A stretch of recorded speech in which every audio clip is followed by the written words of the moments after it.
Hey friends, Dave Paulides, CanAm Missing Project. Copyrighted edition of our video channel. This is Huck, and this is Huck TV. She's the executive producer of the show. Quite demanding. She wants to go union against me. I didn't like that. She'll want more breaks, more snacks. Yeah, oh, you want more scratches too. That's not part of our contract, but I'll be glad to do it. You're a good girl. Yeah, she's a good girl. Oh, yes, a good girl. Yes, a good girl. Okay. This is a missing person segment. And just recently, as many of you know, I was just in Gatlinburg, Tennessee. In yeah, everyone heard you. Gatlinburg is an interesting town. If you've never been there, it's kind of like Las Vegas. It's no gambling, but it's bright and glittery and a bunch of shops everywhere and people walking everywhere. And I want to show you something here on a map. So this is the Great Smoky Mountain National Park right here.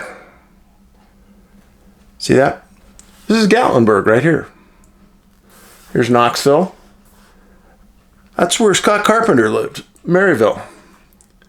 The case we're going to talk about, right here. Wolf's Laurel Trailhead. Just outside the southern boundary. Just outside the southern boundary of Great Smoky Mountain National Park. I know this area very well. Very well. Yeah, I know. She's crying. Scott and I spent countless hours tromping around the mountains in that area. And I can guarantee to you, I've never been more uncomfortable in an area in my life. After I went in there the first time with Scott into these mountains, I came back out and said, Scott, I've either got to bring my gun with me next time, or do you have another gun that I can borrow? And he says, oh yeah, I have another gun. And he had a Glock 40 caliber that I carried when we went in there, and he carried another gun. But how can I explain this to you? It's like a tropical rainforest. And in the summer, it got so humid, it's almost like fog you could see. It's 95 degrees and there's fog in the woods. It was like you were in the Amazon. We were in there before. We saw bears. We saw boar. We saw poisonous snakes. We've seen everything in there. And we heard sounds that would cause the hair on the back of your neck to go up. And we heard those on multiple occasions. To say that there's nothing unusual happening in those mountains is psychotic. And I can only tell you from first-hand experience, those whole mountains are strange. Now, this incident that we're going to talk about today, it's been on my desk for a long time. And I've told you before that you can learn a lot more about an incident if somebody's found than if they're not. And just because somebody's found doesn't take the mysteriousness out of the incident. And in fact, many people in this that reported on this case called it mysterious. You want to go out? Okay, Huck, you go out. And I probably reviewed 50 different pieces of paper about this. It was well documented. Let's get on it. The case involves a man named Jim Michelic.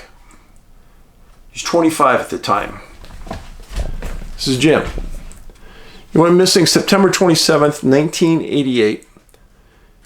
And he was hiking in the 34,000-acre Joyce Kilmer Slick Rock Wilderness just south of Great Smoky Mountain National Park. Now, Jim lived in West Berlin, Wisconsin. His hobbies were similar to mine: astronomy and stargazing. I don't talk about it too much. I do spend a lot of time in my backyard in the dark watching the stars with night vision. He was employed by UPS. He had a really good job. And he also had a very rare and severe allergy condition. It was never named, but his relatives talked about it. Now, in early September, he told his family he wanted to go camping into this area. And he had never been camping before. He wasn't a big hiker. And he went out and he purchased a lot of camping equipment, a tent, backpack, all the stuff you need. His family said he spent a lot of money. Then he drove from Wisconsin to North Carolina. On September 25th, he went to the Cheoah District Ranger Station and had an extensive 2-hour conversation with a U.S. Forest Service employee named Dave Gustafson. Dave remembered the talk distinctly. Other people in the office saw him talking to James for that time. They kind of hit it off and were talking about stargazing and camping and places to go and where on the map these places could be found, etc. And at the end of the 2 hours, Jim bought a couple maps from the Forest Service. If you guys don't know that, the Forest Service has great maps. Great maps. And anytime I go into the woods, yeah, I carry a GPS trail guide, but I also carry a hard copy map, always. You cannot count on batteries, folks. As I've told you dozens and dozens of times, in the incidents where I have been in the woods, it is routine that our instruments go down, even with fresh new batteries. So I always carry a map. Well, he told the employees where he thought he was going based on the recommendation by Gustafson, and he left and he drove to Andrew, North Carolina, where he paid to stay in a motel for 2 nights. So that night, September 26th, he spent a second night in the motel. He left some non-essential personal items with the motel's owner and asked him to store them until he got back. And he said he'd be back in a few days. And he drove to the Wolf Laurel Trailhead parking area. This is on the southern edge of the wilderness, the Joyce Kilmer Wilderness, which is on the southern end of the Great Smoky Mountain National Park. And then he hiked to what's called the Bob Stratton Bald at about 5,000 feet. He brought in his domed tent, backpack, and food. And even though James was new to backpacking, he studied this. He did everything right in that he had his food in a bare container. He put it over a large limb of a tree, and with a rope he hauled it up so it was off the ground and away from the tree. Exactly how you should. And then he realized that he couldn't carry in all of his supplies on one trip. From his car to the campsite was about 2 miles. So he had to make multiple trips. On one of these trips, he stops and he starts talking to these 2 hikers. And the hikers said he was sweating real hard, hiking real hard. And he said, yeah, he told them, I think I brought too many supplies. They all just kind of laughed about it. Hikers went on their way out. Jim went back to his campsite. Now that was the last time anybody saw him on that trail or anywhere near the campsite. That was on September 26th. September 30th, Jim was supposed to meet some friends in Atlanta for an event. He never arrived. And Jim also failed to pick up his personal belongings at that motel. Well, on October 1st, super heavy rains hit that area of the wilderness, over 2 inches of water fell. It was heavy. On October 3rd, James's family reported him as a missing person to U.S. Forest Service personnel. And around that same time, the motel called law enforcement reporting that Jim hadn't picked up his supplies. Well, on October 4th, rangers knew that they had to go out and look. And Gustafson remembered where Jim said he was going. So they went to that Wolf Laurel trailhead. They found his car there. And they looked inside, and it was empty except for one thing: a sleeping bag. Well, that's pretty odd, because if you're going to camp in the woods, you need a sleeping bag. Well, they knew he was approximately 2 miles away on the Bald, because he had also filled out paperwork to enter the wilderness. Now, let me clarify this, because this is important. To camp in a wilderness, you're supposed to fill out a permit, and they're always granted. It's really paperwork to tell the Forest Service how much pressure an area gets during a season. Now, unfortunately, some people believe that when you fill out these permits, there's a date that says you're going to come out, that when and if you don't come out on that time, the Forest Service is going to go look for you. Entirely not true. In fact, that's completely erroneous. They won't. In fact, they don't even look at this paperwork most of the time until the end of the season. That's a fact. So when Jim filled it out, he wouldn't have known this. But he also was very new to this whole environment. So now we're at October 4th. Rangers are at the trailhead. Last time anybody saw Jim was September 26th. So really, we're talking a week with no communication with him. But they know the sleeping bag's in the car. So the Rangers decide that they're going to go up to the Bald and search for his campsite. Rangers hiked in and found his campsite fairly quickly. And they found his domed tent intact at the campsite. And inside they found his backpack. And they looked inside and they saw that there was water inside. And that water was from the October 1st rainfall, 5 days earlier. So the Rangers knew that nobody had been in that campsite since at least October 1st. That's what they said. So they search the area and they find Jim's food hung up in a tree. So they bring it down, they search the area, and their determination was Jim never ate any of his food. The Rangers made a statement at this time. They stated that there's no evidence he ever spent one night at the campsite. There's no evidence that he ate any of his food. And the Rangers said that he never slept in his sleeping bag that was brand new. Well, that's pretty revealing, folks. You have a man, doesn't really know what he's doing in the woods, who disappears going back and forth between his car and the campsite. Now, I should make this clear too. The trail between these two places, very well traveled. You're not going to get confused by going off trail. Jim was a new camper. He knew to stay on the trails. He knew not to go off the trails. And I think nobody really believed he would go off trail. And he had a severe allergy.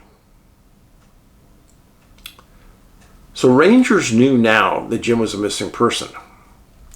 And they started to call out a full-scale SAR. And they called the Monroe County Sheriff, Graham County Sheriff, U.S. Forest Service pulled in people from surrounding areas. And what started was a process of 14-hour days of search and rescue. Please remember this. 99% of all search and rescue is done by people like you and me. They're volunteers. They go out there in the woods trying to do the right thing. Many times you have to get certified to be a search and rescue volunteer, but many other times you don't. They just want a warm body looking for someone else. So they make a full call out. On October 6th, Jim's sister, Marcy Gill, and brother Mark arrived wanting to help with the search. They gave an interview to the press at the time, and I know a lot of people want to know this, so I'm going to tell you. That Jim was a Christian, and they asked people to pray for him. It's one of the rare times I've ever heard this, but it specifically said it. Each day of the search, there were at least 50 searchers on the ground as ground pounders, and the Forest Service brought in a helicopter and canines that worked daily. They used the trail between the car and the campsite as the radius points. Now for Jim, I would say the maximum radius from the trail would be 3 miles. And I say that because he wasn't in the best shape. He had an allergy. He was unfamiliar with the area. And the place was pretty rugged. Now, if I was the SAR commander, I would have doubted seriously if Jim would have left the trail. But having walked the trail many times, they knew he wasn't there, he wasn't at the car, and he wasn't at the campsite. They bring in canines, and they're not finding any scent trail. And they had a good scent program going. They had his backpack that he carried. They have things in the backpack. They have his car and his car seat. They had a good scent. Now, this is the part that gets pretty strange. A lot of people wouldn't tell you this, but I'm going to read it to you verbatim. This was in a newspaper called the News and Observer, October 9th, 1988. Here's what it says. It was an article about the search and rescue. And the reporter interviewed some search and rescue people that experienced something highly unusual. Here we go. It says, Thursday night, rescuers heard mysterious cries along Sand Creek to Hugh Atwell. They stated it sounded as though someone was crying and yelling, "Hey, hey." The sounds continued every 5 minutes. After they were first heard at 9:30 p.m. 3 teams of rescuers heard the cries. The cries became weaker and weaker and eventually stopped at 11 p.m. Some of the searchers interviewed said it sounded human. Others said it sounded like an owl or a wild cat. Then at the end of the article, they interviewed a search and rescue person. He said, this is his quote, "There was definitely somebody up there hollering last night at searchers," he said. All right. Now, they're deep into the wilderness. This isn't some idiot running by trying to make fun of the search. No. Have I heard those sounds before? Yeah, I have. It's very rare. I can guarantee that those searchers were a little frustrated and a little concerned. Why do I say that? Because the very next day, the search and rescue was termed. Let's stop there. Obviously, a good portion of the 3 teams that heard this said that they thought those sounds were human. Let's hold your taters now. If those sounds were human, why would you stop searching? Just asking a question. If they were human, it would only prolong the search, not end it.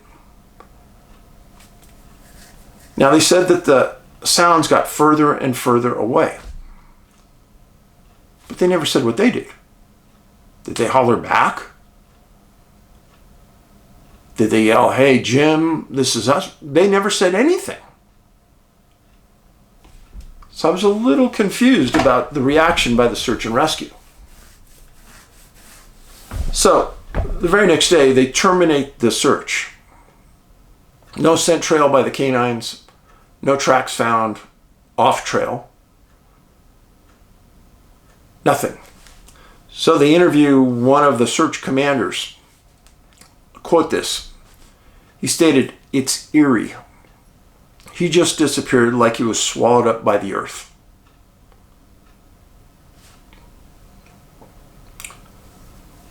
Let's stop again. Search and rescue people are very careful with what they say. To get the statements out of them that I just gave you is monumental. You hardly ever hear this. Which tells me that there's probably more that they heard and experienced that they're just not saying. But they were concerned. And maybe they all stated, "We're not going back in there." And that's why the search was termed.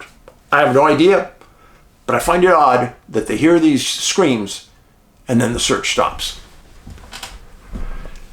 Now, in response to that, the Forest Service said that they were terminating the search, but they were still going to interview hikers coming off the mountain. So one of my questions is, I think an appropriate question to those hikers: have you seen this man? And did you experience any unusual sounds or screams in the woods while you were back there? Hey folks, I would have asked it if I was the investigator, if I was a ranger.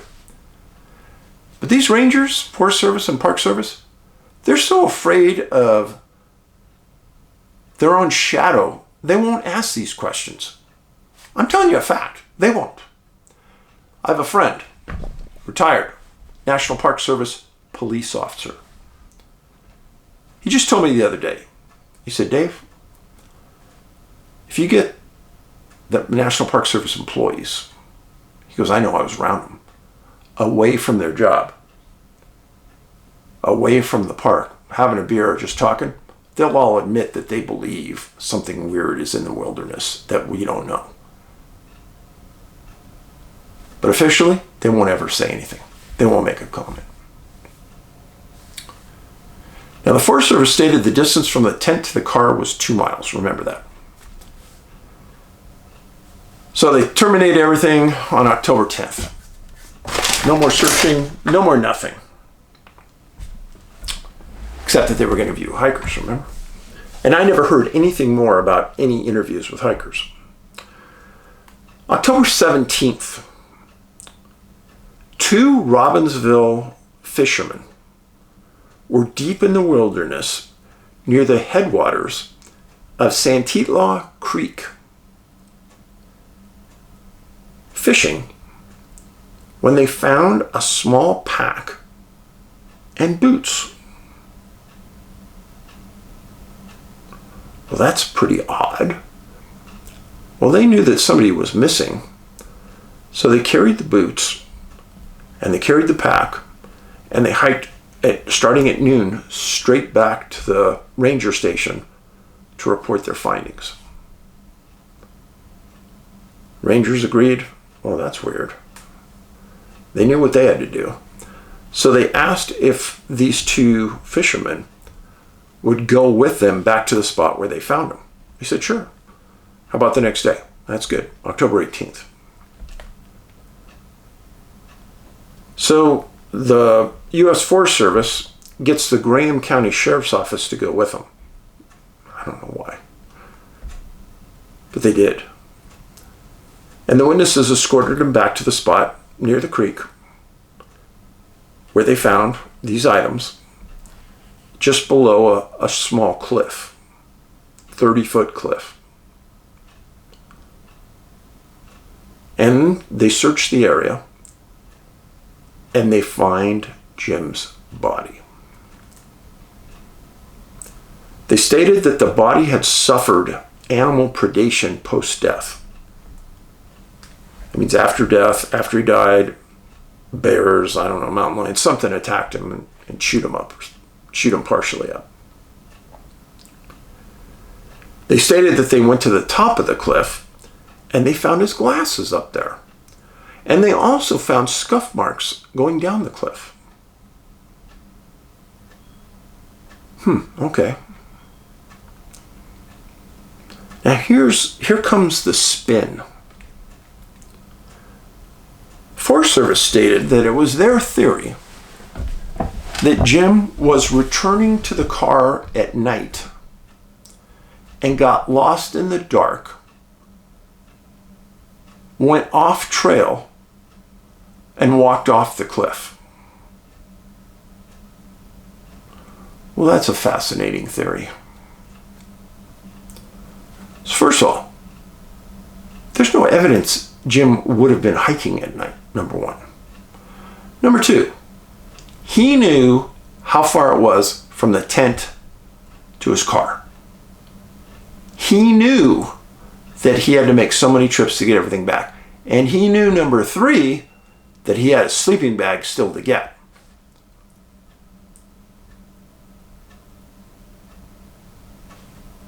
Number four, why would he have his boots off?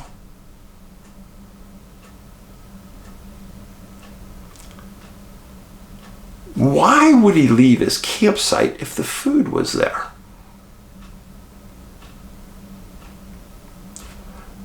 The sound that the rescuers heard, the screams, were they related? They were in that same area. The primary search and rescue zone for James would have been a 2-mile radius off the trail. 2 to 3 miles, really. He's found 2 miles off the trail. How was he missed? If, as the Forest Service claims, that he walked in his bare feet off the trail and off the cliff, then why in the heck didn't the canines track him? Yeah. Now, if he was at the campsite, if he was on the trail, and something happened and took him away, like in Missing 411, the UFO connection, then there would be no scent trail off the trail, right? There would be none. And then if they just dumped him off the cliff, it would sure look like he fell down the cliff and died, right? Kind of like the way Carl said he fell down a cliff or hurt his shoulder.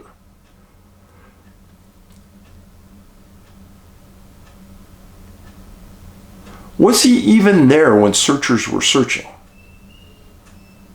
Because if he wasn't there, then they couldn't have found him.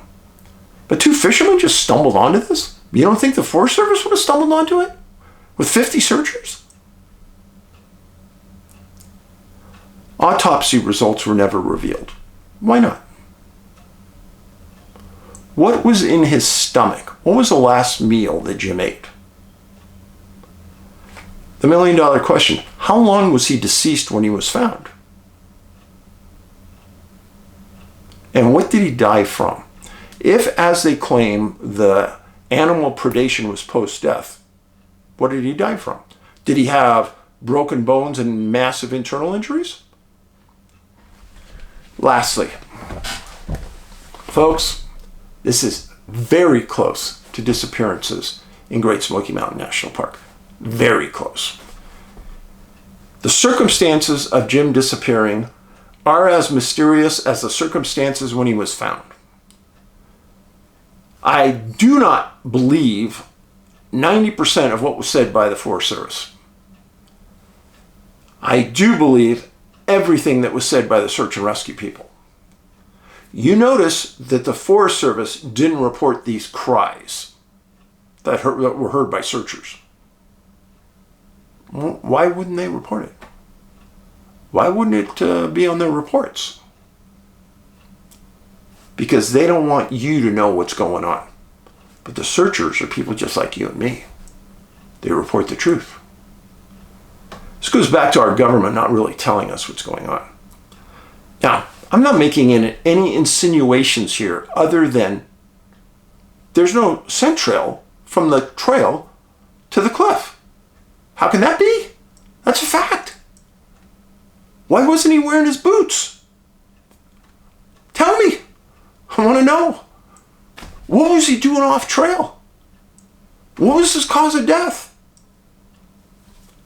We learn a lot more about somebody who's found than somebody who's not.